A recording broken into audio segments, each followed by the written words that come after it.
Inspired by the life of the savvy and ambitious Colombian businesswoman Griselda Blanco comes a new Netflix original limited series. Griselda tells the story of a devoted mother who, with her lethal blend of charm and relentless savagery, creates one of the most powerful cartels in history. Witness Sofia Vergara's captivating transformation into the godmother of the underworld. Griselda, now streaming only on Netflix.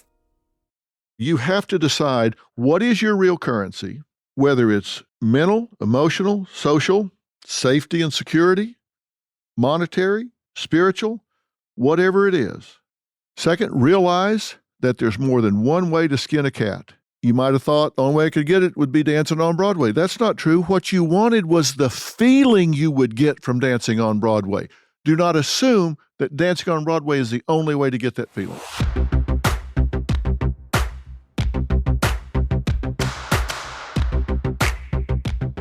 Hey, it's Dr. Phil, so you must have found your way to fill in the blanks.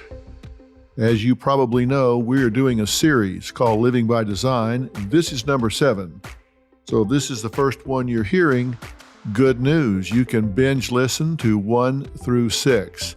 And I'm not going to waste time here reviewing 1 through 6 since they are available. And we also have a website, drphillintheblanks.com. And we have an outline of everything that we've done in 1 through 6. You don't have to listen to 1 through 6 before you listen to this one, but you should go back and listen to them because we're talking about exactly what the title sounds like.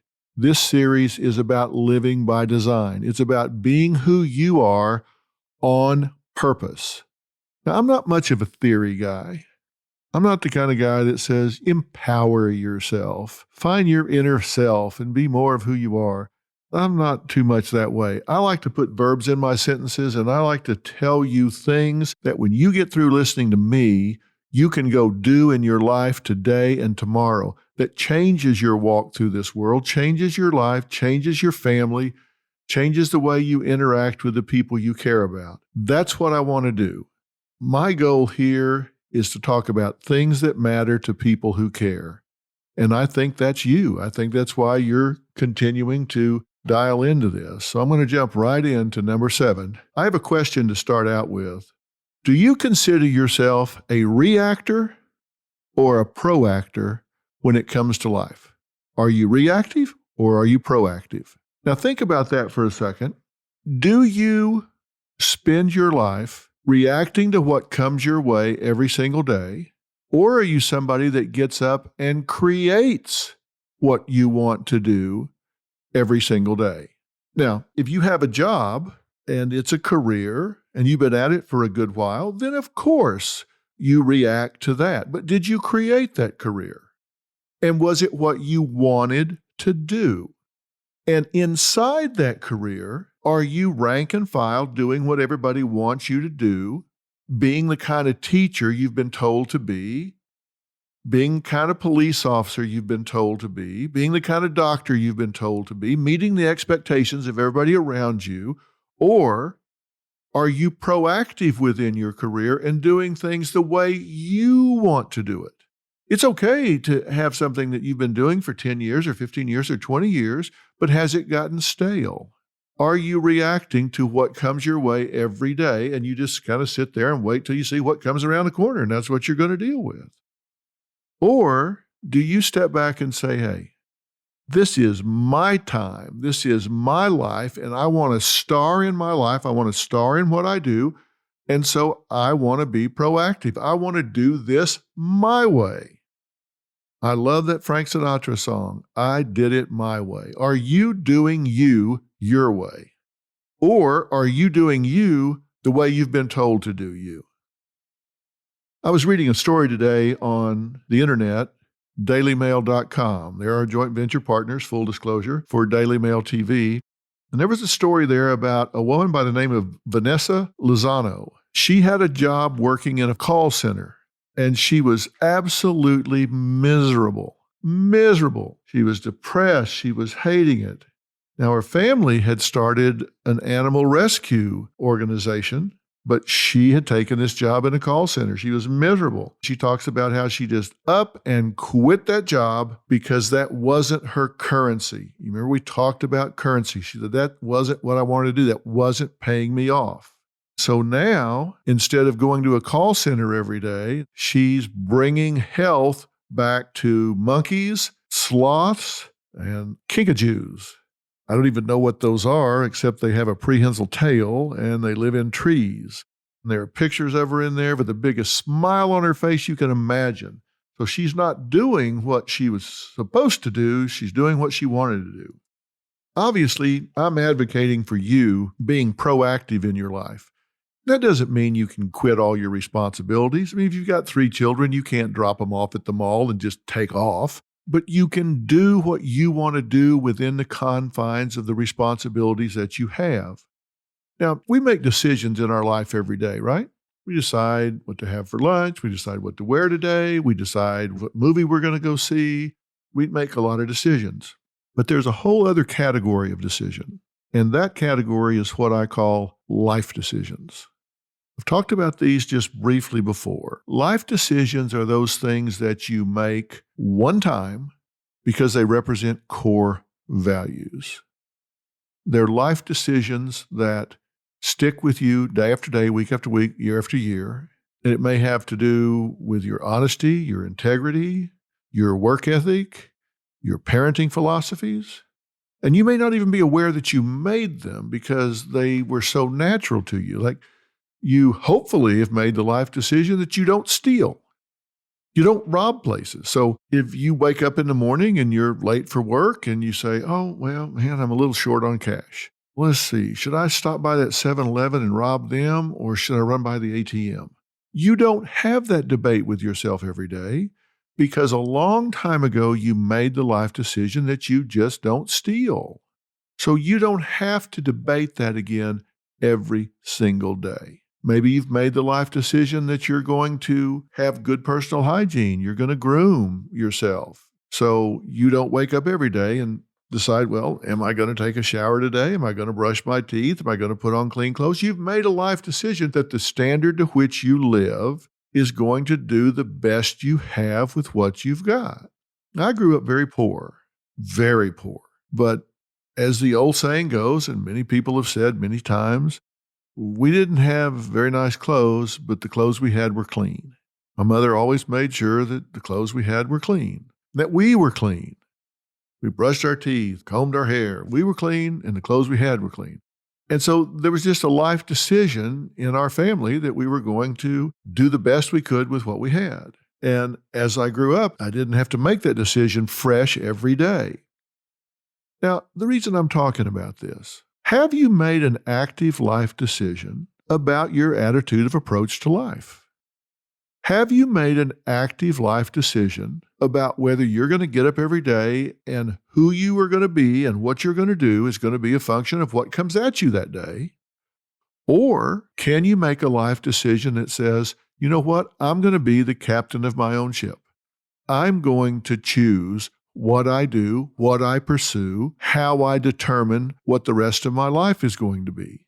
You can make that life decision. And again, you might say, okay, Phil, you may have enough money where you can just quit what you're doing and go fly freight in and out of Africa or something. That's fine. But I, on the other hand, have a job. I've got kids in school. Your kids are grown, mine are not. So I've got to continue to get a paycheck, et cetera, every day.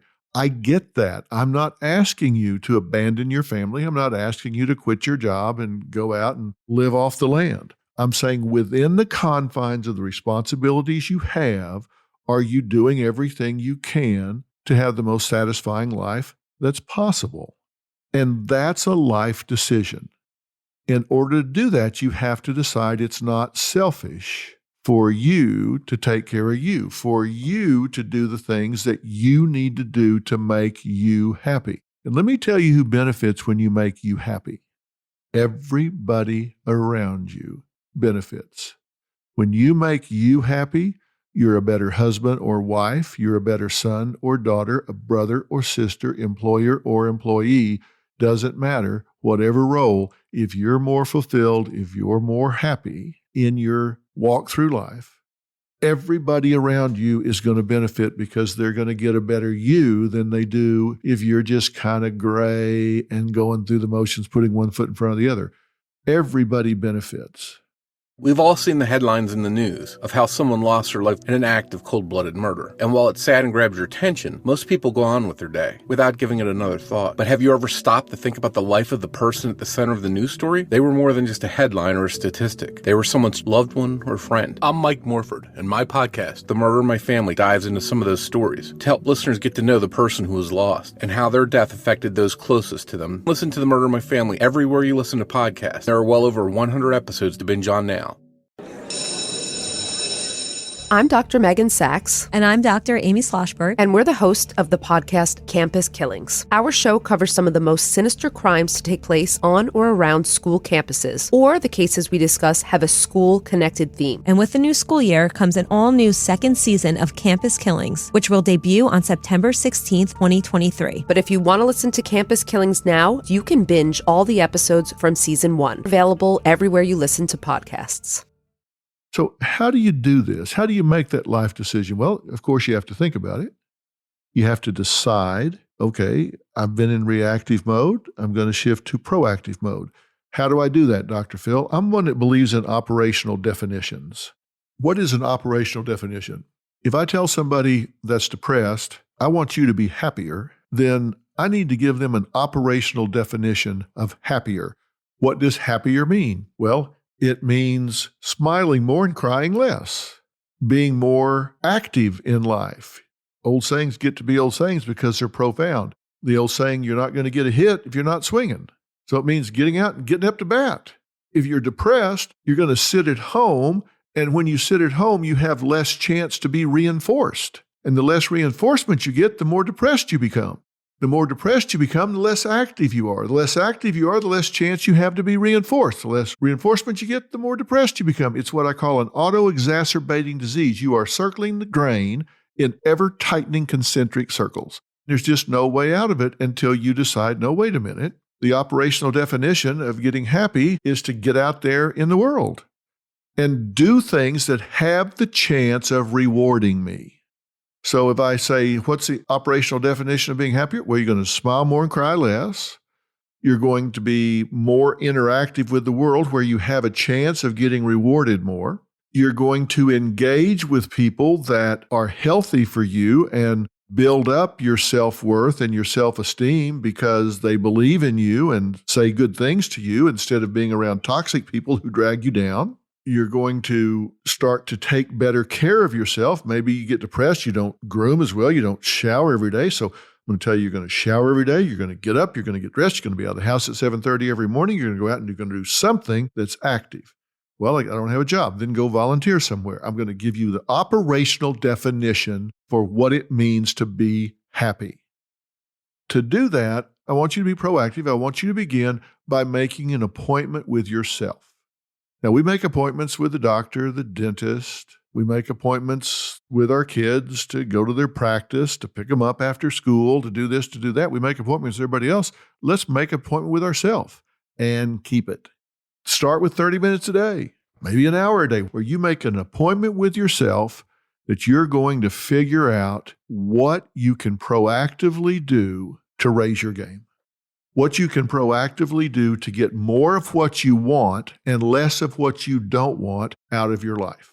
That's my operational definition of you making a life decision to become proactive rather than reactive in your life. The first step is to make an appointment with yourself and keep it and spend that time not with the TV on, not with the radio on, not answering the phone, not being interrupted by kids.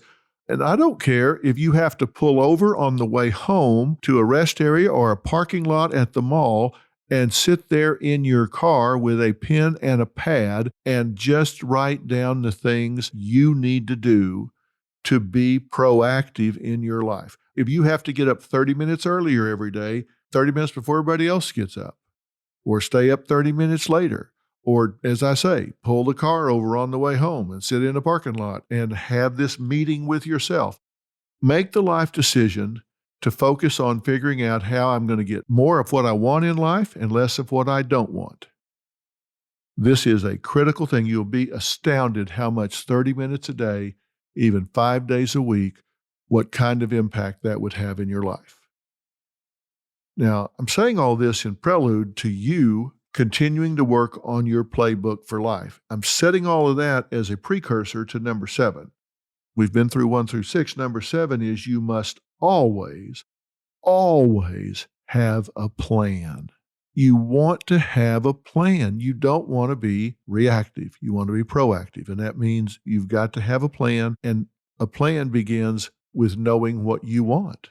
That's what making that appointment with yourself every day will help you figure out. What do I want? Do I want more money? Do I want a bigger family? Do I want a closer walk with God?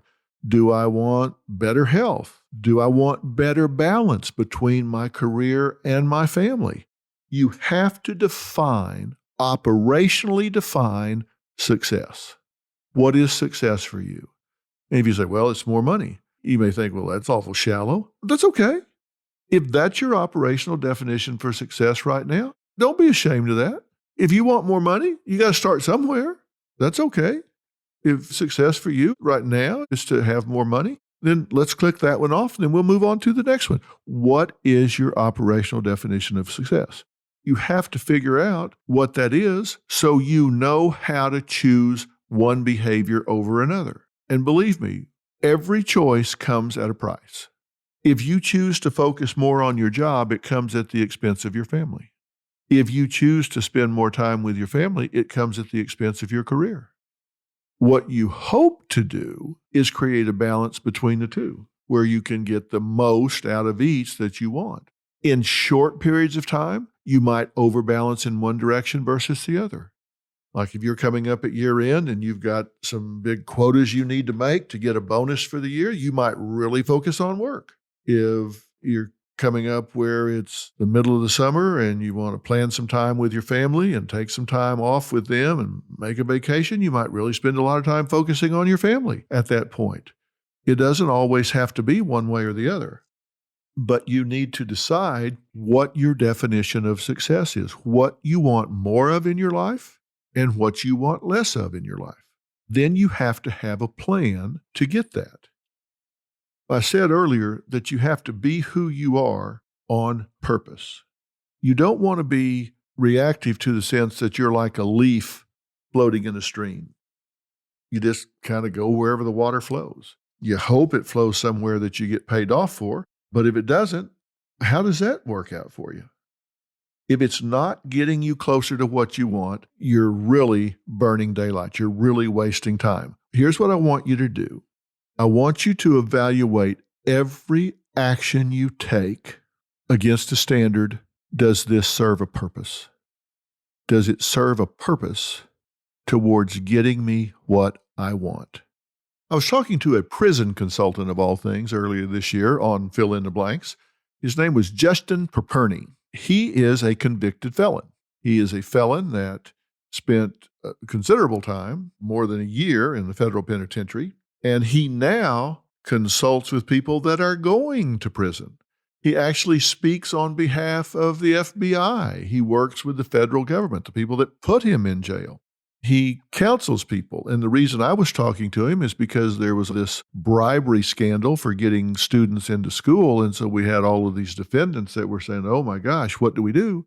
And I was talking to Justin about it, and he was saying what he thought they all should do. If you want to hear that, you can go back and listen to that episode. But one of the things he said was really interesting. He said, one of the things you shouldn't do is you shouldn't get in there and get on the softball team. You shouldn't get in there and play sports. You shouldn't get involved in all these extracurriculars. And my thought was, hey, why not? It passes the time. And his question was a question that I ask everybody, which is, does it serve your purpose? Your purpose is to get out of prison as fast as you can, as prepared for the next phase of your life as possible. And unless you're going to get out and be a professional softball player, then you don't want to waste time playing softball. You have a finite amount of discretionary time. You need to spend that time in the library. You need to spend that time investigating what your options are going to be after prison. What can you do? What can't you do? Educate yourself. Figure out how to reinvent yourself. Maybe you need to figure out how to appeal your case. Maybe you need to figure out 10 different things, but you're not going to find them on the softball diamond. Why in the world would you play softball? It does not fit your purpose, which is to get out of prison as fast as you can, as prepared as you can for the next stage of your life. And it made perfect sense to me because I preach that very thing. Evaluate every behavior in terms of whether it serves your purpose. Because what I want you to do is take specific actions toward a known outcome. Let me say that again. Take specific actions toward a known outcome. Now, if you don't know the outcome that you're trying to get, you cannot evaluate whether you should play softball or not. You can't evaluate which specific actions you should take and which specific actions you should not take. You have nothing to measure it against unless you know what that outcome is. Now, think about this. You've been downtown, in the mall, in a park or whatever. Contrast these two images. There's somebody in the park and they're just taking a walk. They're in no particular hurry. They're just really enjoying nature. They're kind of walking along. There's cut grass. They're smelling that. Maybe they're feeding some pigeons. Maybe they're looking at the flowers, listening to the birds. They're on a stroll. Contrast that to a man or woman coming the other direction who has just left their office, going to a meeting on the other side of the park, and they got 10 minutes to get there and it takes 15. How are they walking? They're walking with purpose. They have a spring in their step. They're not speed walking like in the Olympics, but they are walking with purpose, right? They're not strolling along. They're not feeding the pigeons. They're not enjoying the flowers. They might do that at another time, but right now they are walking with purpose. They are walking to achieve a particular goal, and that is to get from A to B in X number of time, to be at this meeting, to deliver a message, to achieve a goal, to make a sale, to negotiate something. Maybe it's just to deliver a pouch, but they've got an objective. They know what it is, they know what they have to do, and they are moving with purpose. How are you going through life? You feeding the pigeons, or are you headed somewhere? I'm Katie Maloney, I'm 37, a divorcee, and I'm out here falling in love every day with myself. And I'm Dana Cathan, 33, former needy mess, and delusional Leo, but I've never been happier. Never been happier. You know that. Good. The foundation of this podcast is for people who want to live their life unapologetically. It's a safe space for anyone who's going through a transition in their life or just dealing with the regular bullshit. It's a religion. We're not saying that we're looking to start a coven, but that might be why we started this podcast. But we're not saying that. Join our cult. Community. The coven. Religion. Okay, let's just stick with community. Listen to the podcast. Listen to the podcast. Hi, this is Rachel Yucatel, and I'm here to invite you to listen to my podcast, Misunderstood with Rachel Yucatel. This podcast delves into the lives of those who have been reduced to a single headline. Each episode will take a closer look at the stories of those who are on a mission to change their narrative. Join me as we uncover the truth behind the misconceptions, shed light on the stories of those who have perhaps been wrongfully portrayed, explore the complexities of the human experience, and celebrate the power of second chances. Who doesn't love a good comeback story? Unless you have arrived, you should not be feeding the pigeons. You should be walking with purpose, taking specific actions towards a known outcome. Now, does that mean there's never a time that you feed the pigeons? Does that mean there's never a time that you stroll through the park? Of course there is. But that's not what we're talking about right now, is it? We're talking about affecting change in your life and getting you more of what you want and less of what you don't want. And if you listen to what I'm telling you, you will have more time to feed the pigeons. You will have more time to enjoy the flowers and the cut grass because you will have achieved more of what you want and need to take care of you and your family. You will have overcome mental illness. You will have achieved more money. You will have found more peace. You will have achieved whatever it is in your life. Listen, this can be anything that you're after. Like I said, maybe it's money. Maybe it's to get a promotion at your job. Maybe it's to get him to pop the question. But you have to have a plan to do that.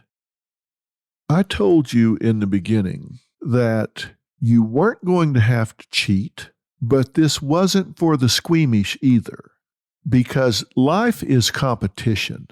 Make no mistake. You may not want it to be. You may say, well, Dr. Phil, that's just not the way I see it. Okay, then hit the stop button and go do something else. But I'm telling you the truth, whether you like it or not. If you don't think the place you work is competitive, then one of us is a fool, because the place you work is competitive. You say, well, these are my friends. We go to lunch together. Well, that's right. And while you're at lunch, you may not be all that competitive in that moment. But if there are 10 of you in one work group and one of you is going to get promoted, do you think the other 9 are not competing with you for that promotion? If you don't see that, then you are being Pollyannish, because they are. And listen, there's nothing evil about that. There's nothing wrong with them competing with you. The only mistake you can make here is to not recognize it. What I want you to do is have a plan to overcome any inertia in your life. It's going to require you manipulating people. And let me be very clear about this. Manipulation in and of itself is not a negative. I am attempting to manipulate your thinking right now. Manipulation is only a negative if it is insidious, if it is hidden, if there's a hidden agenda, if there is some underhanded objective that people try to get you misdirected away from so they can manipulate you. They try to get you to look over here to the right when they're really picking your pocket on the left. Manipulation is just that. If you pick up a shirt and fold it, you're manipulating the shirt. If you're talking to your child and trying to get them to tie their shoe, you're teaching them to manipulate the laces in their shoe. I'm trying to manipulate your thinking right now, and I'm not doing it insidiously. I'm telling you up front. I'm attempting to get you to change your thinking to a more healthy, proactive way. The reason there's nothing wrong with me attempting to manipulate you about that is because I'm telling you up front. And if anything I say won't withstand challenge, then reject it. But I'm telling you right up front, anytime you go into a class and they're teaching you something you don't know, then they're manipulating your mind. They're giving you new information. If they're debating with you, they're trying to get you to change your position. The only time it's insidious is if it's hidden and there's misdirection involved. So just know that's how I use the word manipulation. I'm trying to manipulate your life to overcome inertia. And in order to do that, you have to have an action plan and you have to write it down. You have to write it down. Life law number 3 that I talk about in a book I wrote back in 1998 is that you create your own experience. Life law number 4 is people do what works. You create your own experience. What does that mean? It means you create this aura around you. You create the principle of reciprocity. You get what you give. If you put out negative, you get back negative. You put out positive, you get back positive. If you put out energy, then you energize those around you. We create our own experience. And life law 4, people do what works. You don't repeat behaviors that don't work. You repeat behaviors that do work. My telling you that is trying to fill in some blanks in your thinking.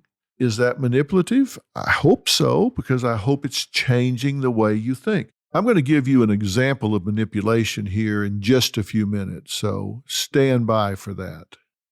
But I say you have to write it down, and I'm going to talk to you about 7 steps, and I'm going to put these on our website because right now, if you're driving or walking or you're mowing the yard or cleaning the house or whatever you're doing and you don't have a pen and pad handy or you're not at your laptop and can't write them down, that's okay. I'm going to talk to you about them. But then I'm going to put the chart on the website so you can click on it and see exactly what's there. There are 7 key strategies for attaining your goal. This is based on a list that I have espoused, as I say, since the 90s when I wrote about it in Life Strategies in 1998. You use it as a way to clearly define your goal. You're going to have a timeline and you're going to have the steps necessary for achieving it. Now, number 1, you have to express your goal in terms of specific events or behaviors. For example, my goal is to get a promotion. My goal is to get him to pop the question. My goal is to lose 30 pounds. It has to be specific. It can't just be, my goal is to do better in life. That's not it. It's got to be specific. So lose 30 pounds, get him to pop the question and ask me to marry him, get the promotion at work. It has to be specific. Number 2, you have to express your goal in terms that can be measured. You can't just say, I need to be a better person. You have to operationally define that. What's the operational definition of better person? What does that look like? How can you measure that? 30 pounds, easy to measure. Getting him to pop the question, he either does or he doesn't. But it has to be measured. Number 3, you have to assign a timeline to your goal. We don't leap tall buildings in a single bound. We go up a floor at a time on an elevator. We don't have capes, so we got to do this a step at a time. You have to work this out with a timeline and then fill in the steps. It can't be, all right, I want to go back and finish my college degree and I want to have it done in 2 years. Well, okay, that's fine, but we need smaller bites than 2 years. So what are we going to do by the end of this month? Well, by the end of this month, you need to figure out what step you're going to do then. I'm going to have ordered my transcripts and made an appointment with an academic counselor to figure out exactly what courses I need to graduate. I'm going to get that done by the end of the month. I'm going to order my transcripts. As soon as I get them, within the next week, I'm going to make an appointment with a counselor at the college and go in and figure out exactly what I have to graduate. So that might be a timeline of 2 weeks to get the transcripts and 2 weeks to meet with a counselor. It's not 2 years I'm going to have a degree. You've got to fill in the steps. This is like walking across a creek and you got to go from one stone to the next stone to the next stone to the next stone.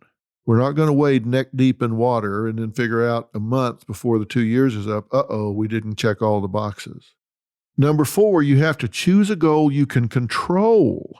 Don't set a goal like, we're going to have a white Christmas this year. Well, really? You don't control that. You got to choose something you control. There's got to be something that you have access to, that you can pull the levers on, which means it has to be about you. You're the only person you control. You can inspire others, but you only control you. Okay, then number 5, you have to plan and program a strategy that will get you to your goal. So what we've done so far is you've expressed your goal in specific events and behaviors. You've done it in terms that can be measured. You've put it against a timeline. You've made sure to choose a goal that you can control. Now you've got to set a program or a strategy that will get you there. And you have to make sure that you've got the money, the time, and the access to do that. So you've got to be realistic here. We said go back to college and finish up your degree. Well, okay, you may want to do this in 9 months, but the fact is you're working 50 hours a week. So the best you're going to do is 6 hours a semester, night school, which is 2 classes. You can do that 2 semesters, 2 long semesters, and then you can maybe do 6 hours over the summer. So you're going to get 18 hours a year. So 2 years is going to be 36 hours, okay? Is that 2 years or is that 2 semesters? Don't set a goal that's just not realistic. You're just going to disappoint yourself. And do you have the money to do that? If you don't, then you need to go back in your steps and put in there applying for an academic loan or figuring out how you're going to finance it. People say, I'm going to quit my job and become a real estate agent. Well, okay. But you know what? It might be 6 months before you collect your first commission. So do you have a plan to live until you collect that first commission? If not, this is a pipe dream. This isn't a goal. A goal has to be realistic. You have to have a way to get from where you are to where you're going. And that means, okay, I'm going to become a realtor, but I've got to finance that until I get to my first commission. So either my spouse is going to have to go to work if they don't already, or I'm going to have a part-time job that pays money every week. Be realistic about this. If you're going to set a goal, you have to be realistic, and that means coming up with a plan that ensures that you have the money, the time, and the access. You need to identify what the potential obstacles are and what are the resources required to achieve it. And then define your goal in terms of steps. Make these steps something that keeps you moving week to week to week. I said earlier, it's got to be measurable. So maybe the first step is ordering your transcripts. Second step is seeing a counselor. Third step is getting your finances in order. Fourth step is finding out what the deadline is for enrollment and arranging your schedule for childcare, setting things up. Figure out what all of the steps are and put them in order so you know what you have to do to realistically do this. Let me tell you, when you start clicking these things off, you start to experience momentum. You look at yourself, it's like painting a black wall white or a white wall black. You see progress, and progress overcomes momentum.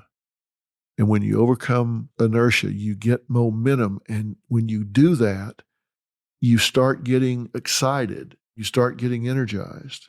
And number 7 is you have to create accountability. You've got to have somehow, some way, somebody that's going to check you out. Somebody that you really like, somebody you really trust, somebody's got the courage to call you out that's going to check with you every Friday, every Wednesday. Somebody's going to check you out and say, okay, I've got a copy of your plan. You were going to get the applications for a student loan and have them filled out by today. Do you? Let me see them. And if you don't, then you've got to sit down right then with them and do what you have to do. Have accountability so you know you're going to have to face somebody besides yourself. Because you might take your excuses, but they may not. So you want somebody that you give license to hold your feet to the fire. So that's number 7. You're not quite finished, though. There's another step to this accountability. And it's the accountability to yourself. And I want you to write down the answer to this question. How will I feel when I obtain my goal?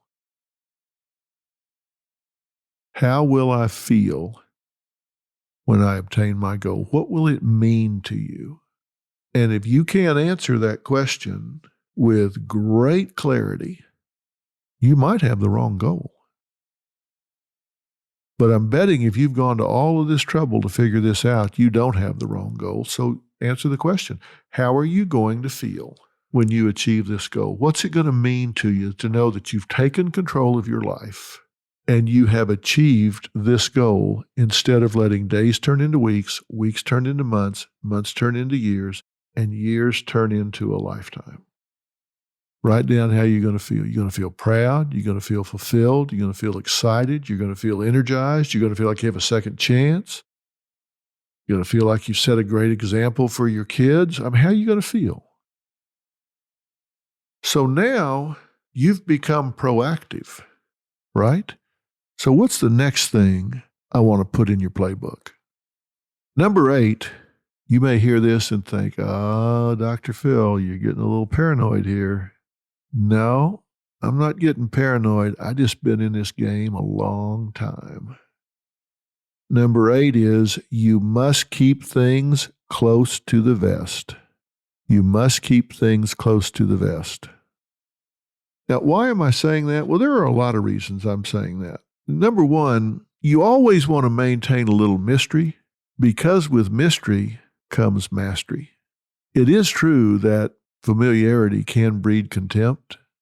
You always want to maintain a certain degree of mystery. I can also tell you that, again, life is a competition. Some people really rankle at that. They go, oh, man, I don't like this being a competition. That puts pressure on me. It makes me anxious. Well, look, life isn't a competition since you listened to this. It's always been a competition. Maybe you're just getting that into your consciousness, but it has always been a competition. We're just acknowledging it for the first time. I'm just saying there are some things you just don't want to be telling everybody because it is competitive. There's pressure in the competitive arena. As I've often said, pressure is privilege. That's okay. You want to be in a situation that matters. If you've got a job without pressure, you ain't got a job. It's not really a job. You're just going down somewhere and they're paying you money and then you go home. If you don't have any responsibilities, if you don't have any pressure, if there's no competition, if nobody wants your job, if nobody wants your spouse, then you've either got the crummiest job and the crummiest spouse on the planet, or you're kidding yourself. Because I promise you, there is always somebody around that is more than happy to take what's yours. That's what we were talking about when we started talking about baiters early on. Remember, baiter, backstabber, abuser, imposter, taker, exploiter, reckless. There are people that are ready to take what is yours. So you need to keep things close to the vest. My dad used to say, boy, don't ever miss a good chance to shut up. And I've never forgotten that. Now, I keep talking about competition, and you may think, well, competition's vulgar. Competition is beneath me. Well, okay. But my point is, it's going on whether you like it or whether you don't. You just need to be careful who you tell what.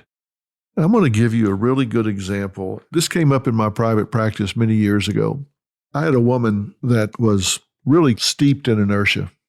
Just really, really was. And I was telling her some of the things I'm telling you now. And I'm saying, look, you got to believe enough in yourself to get out there and reach for what you want and don't get caught in a comfort zone. I mean, come on, take a chance, take a risk. And you say, well, what if I fail? I say, okay, well, what if you fail? We'll talk about that in a minute. But let's just talk about what you want.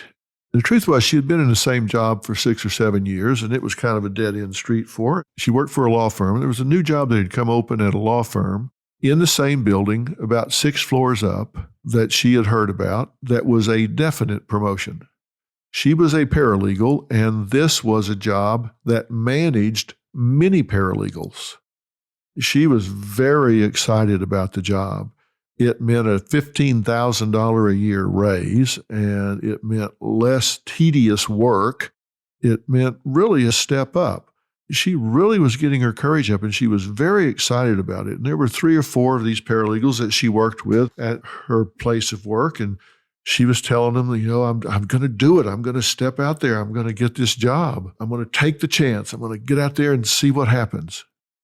She came back in for her next appointment, and she was absolutely heartbroken, absolutely crestfallen. One of the women that she worked with at her firm went upstairs, applied for the job, and got it. And how did she know about it? My patient told her about it.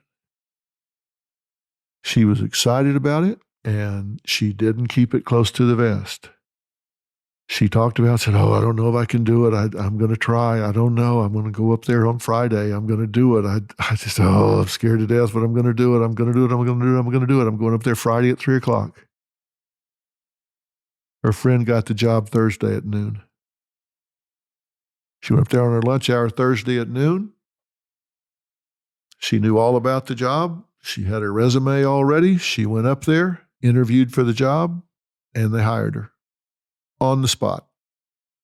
They called that afternoon and canceled the interview for Friday afternoon. And she was just heartbroken. She said, why? Well, we filled the position. Did not tell her it was her friend. And soon thereafter, her friend said, I'm really excited. I went and applied for that job and they hired me. I didn't think they would. If you don't want me to take it, I won't. But I figured there's probably 100 people applying for it. So I thought I'll throw my hat in the ring. I didn't figure that you would care. I knew it would make a difference to you. And I didn't figure I'd get the job anyway. And I was just shocked when they offered it to me. But listen, if you don't want me to take it, I won't take it.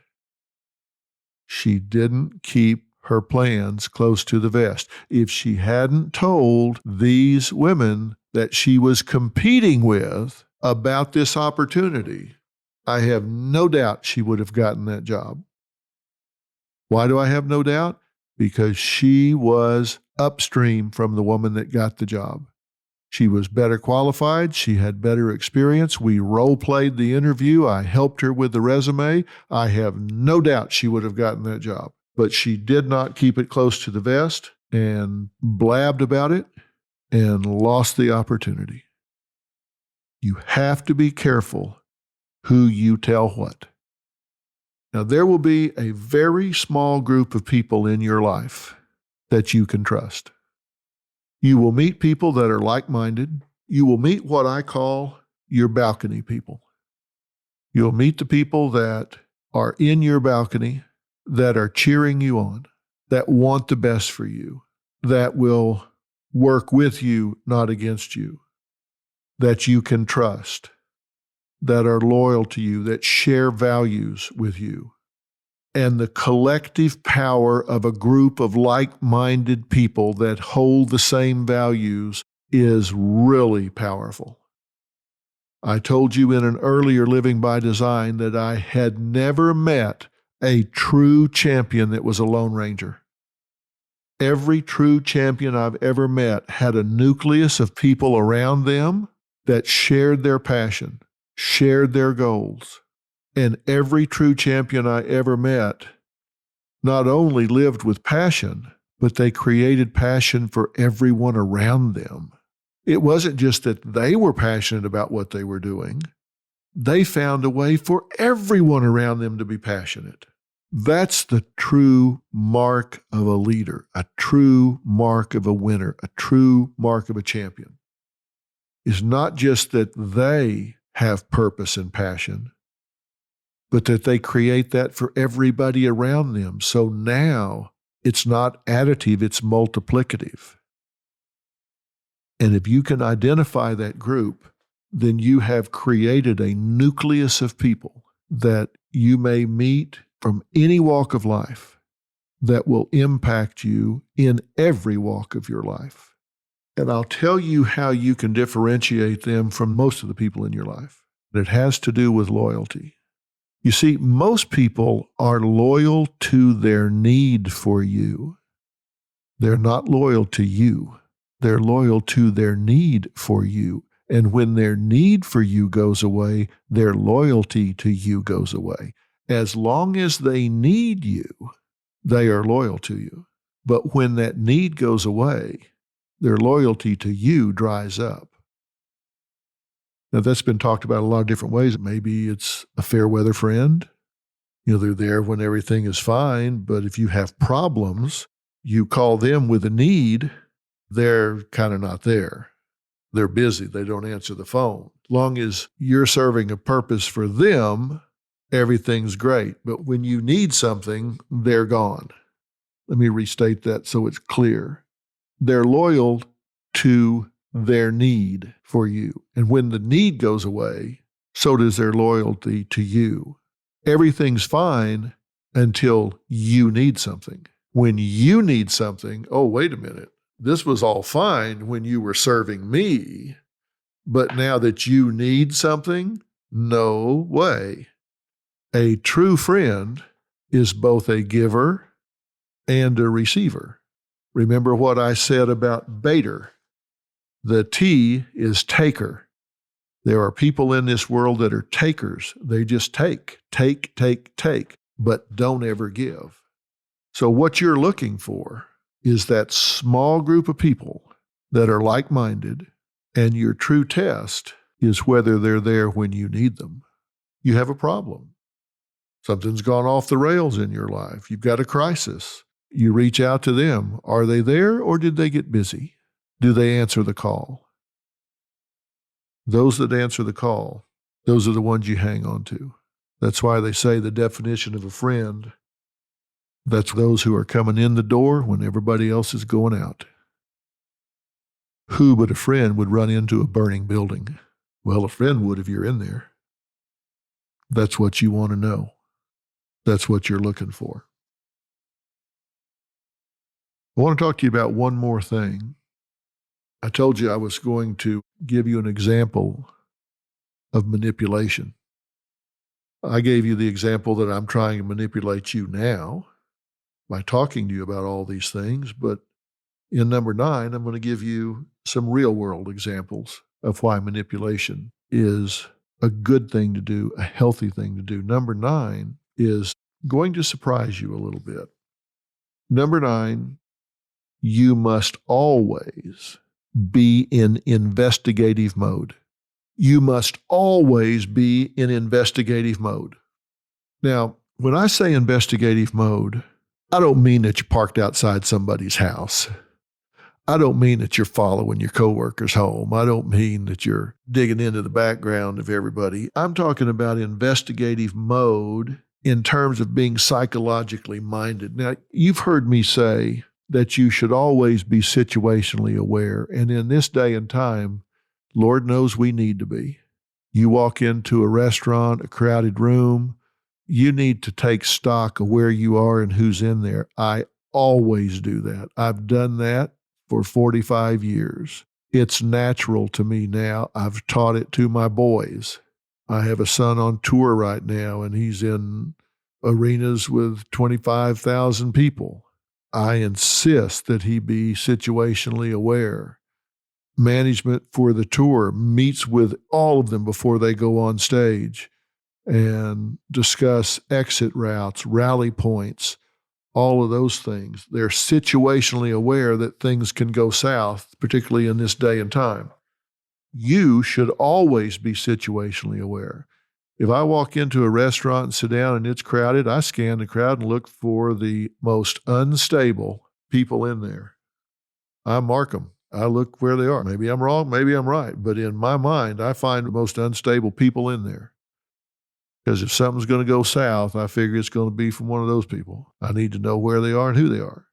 I'm asking you to do more than be situationally aware. I'm asking you to be actively in investigative mode. Because if we can agree that the majority of life is a competition, then you need to be proactively in investigative mode, constantly gathering data and information. Now, baiters do this, and they misuse the information. I want you to do it to use the information. You remember when I was talking about being a trial scientist at Courtroom Sciences, and I said we won cases because we out-prepared the other side. And what I meant by out-prepare them was we were in investigative mode. We discovered everything. We dug up everything there was to dig up. And we weren't afraid to ask ourselves the hard questions about our own case. Some people are in denial. They don't want to look at the negatives about their own case. And then they get blindsided with them at trial. That never happened with us. We looked at the most horrible things about our own case before we ever got to trial. We were never ambushed because we took a harder look than they could ever look because we knew where the bodies were buried and they didn't. I'm asking you to out-prepare everybody in your life. You need to be psychologically minded And by that, I mean you need to understand what's the psychological situation of everybody that you're in competition with. What are their agendas? What are their motivations? What's going on in someone's life? What are the groups, maybe at work? Are there alliances? Certain people hang together. Are there warring factions? And if you're going to be psychologically minded, you need to be keenly aware that things often occur for other than the apparent reasons. So you've got to be psychologically minded. You've got to be aware if you are in competition for a promotion or a raise or an assignment, then you need to be aware of what other people's strengths and weaknesses are. If you want your boss to see you as essential, then you need to know what he or she is not good at, so you can make sure they're aware that you are good at that. Now, let's talk about manipulation for a second. Let's say that one of the goals that you've set is you want the guy you're dating to pop the question. You're wanting to motivate him to pop the question. Now, is that wrong? Is there anything wrong with you wanting him to pop the question? I say no. If you've made the decision that this is the guy, if you're in love with him, but he's dragging his feet, you need to be in investigative mode, and you need to be psychologically evaluating what's his problem. What are the obstacles here? What's his motivation or lack thereof? I believe very much in need satisfaction selling. Maybe his parents have been through an ugly divorce, and so he is afraid of what can happen when you get married, that it can wind up in an ugly divorce. Then psychologically, you are aware he needs reassurance in this area. His fears need to be diffused in this area.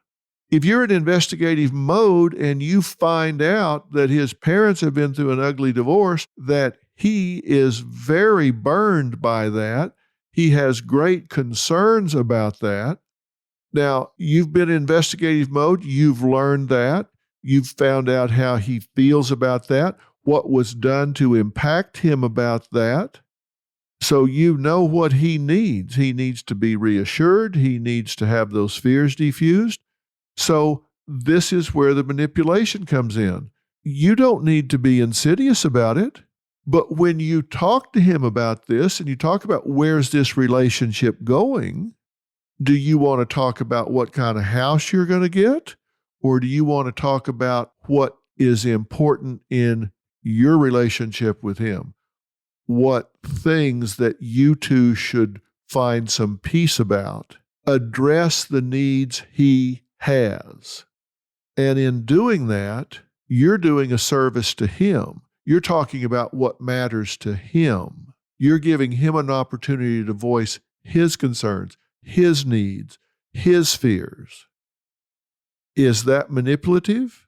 Sure it is. Is that insidious? Absolutely not.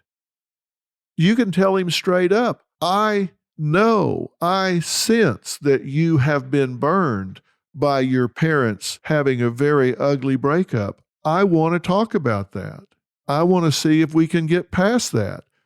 Okay, now there's nothing insidious about this at all. You're telling him, I want to talk about that. I want to see if we can get past that. I want to see if I can get you at ease with that. So that's just another way of saying I want to manipulate your thinking from a pathological fear to a healthy acknowledgement and acceptance. And I would have no problem, zero, zip, absolutely no problem with you saying, okay, I want to try and manipulate your thinking about this.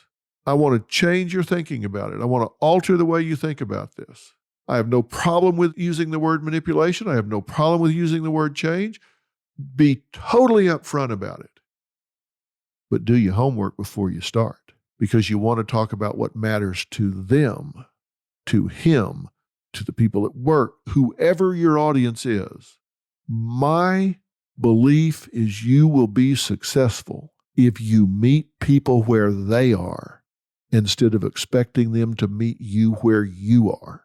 if they are steeped in fear, if they are paralyzed with fear and anxiety about what may happen, you're going to get old waiting for them to resolve that on their own and come to you. Why should you do that? Why should you not call it what it is and make a upfront, totally transparent effort to get them past that? And if you can't, don't you want to know it?